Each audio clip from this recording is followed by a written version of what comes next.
Imagine being trapped between an army and a sea with nowhere to run. This was the moment of life or death for Moses and his people. But to understand how he got here, we have to rewind to where his story begins.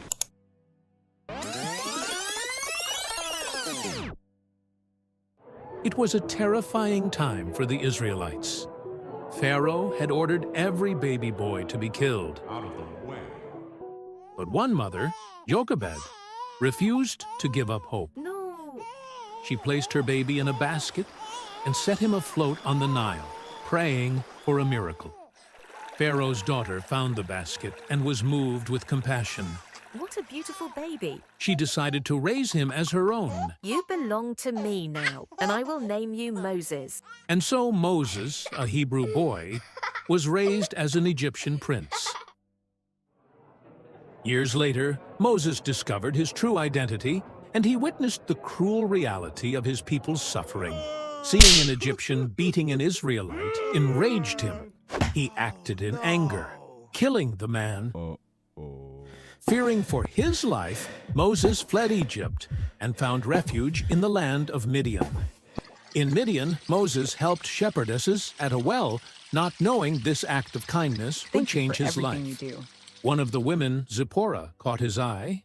She was the daughter of a Midianite priest, and soon they were married. Years passed, and Moses became a shepherd. One day, as he guided his flock, he saw something extraordinary, a burning bush. Yet it wasn't consumed by the flames. Then Moses heard a voice. Moses, I have seen the suffering of my people.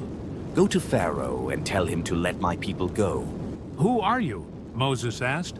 God replied, I am the God of your ancestors. I am that I am. Me? But I'm just a shepherd. I can't even speak well. Go with your brother Aaron, and I will be with you. God replied. With God's assurance, Moses set out on a mission that would change history. Moses and his brother Aaron stood before Pharaoh with a simple yet bold message. Let my people go, so they may worship God. Who is this God of yours? I will not let them go, Pharaoh replied. Pharaoh's heart was hard, so God sent 10 plagues to show his power, bringing devastating consequences upon Egypt. The land was consumed by chaos. God turned the Nile into blood first, killing the fish and leaving the Egyptians without clean water. Then frogs invaded every corner of Egypt, even Pharaoh's palace. Next came the gnats, tiny but relentless, swarming everywhere and causing misery. Soon, flies filled the air, swarming homes and palaces alike, adding to Egypt's torment. After that, the livestock perished, leaving Egypt's economy in ruins and its people in despair.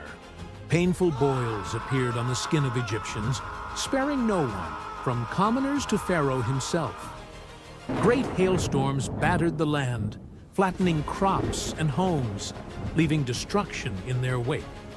Locusts devoured what little was left, leaving Egypt barren and broken. For 3 days, darkness covered Egypt, so thick that no one could see or move. The final plague struck Egypt's firstborn.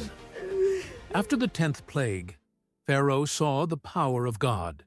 His people were devastated, and reluctantly, he ordered the Israelites to leave Egypt. The Israelites moved swiftly, gathering all they owned.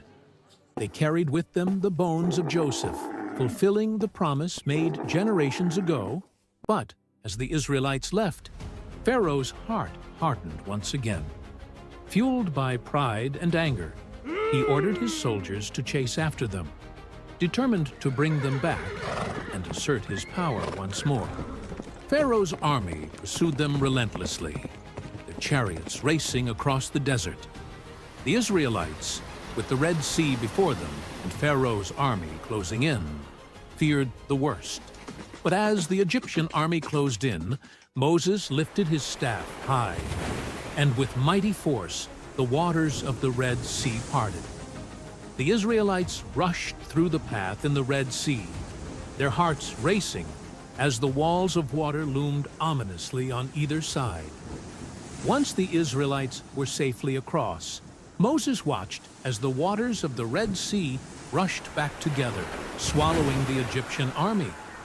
In that moment, God's power was made clear to all as the Israelites saw their enemies defeated, and they were finally free.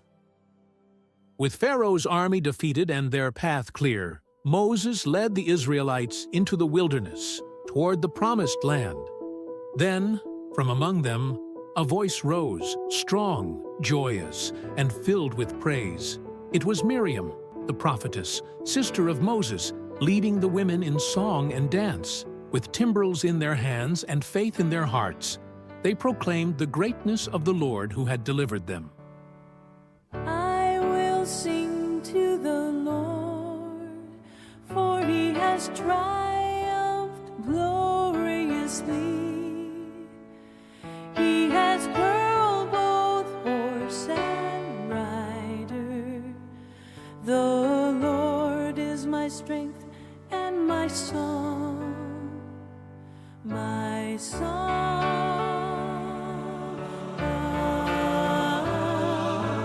I will sing to the Lord. He's hated, searched, through the same wood. Yeah, Pharaoh's attack him. The Lord is my strength and my song.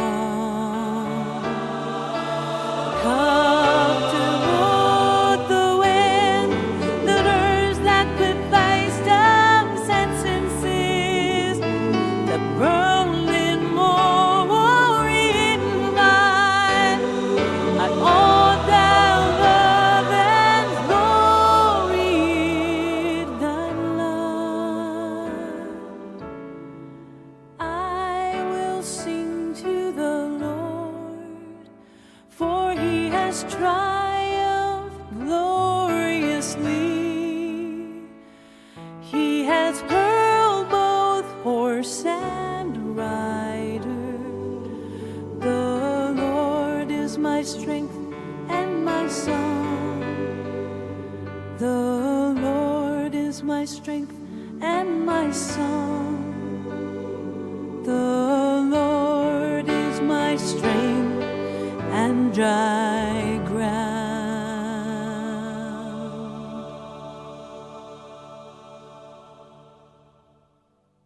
Moses' journey was far from over, but his story was one of faith, courage, and deliverance, a reminder that with God's guidance, freedom and hope are always within reach.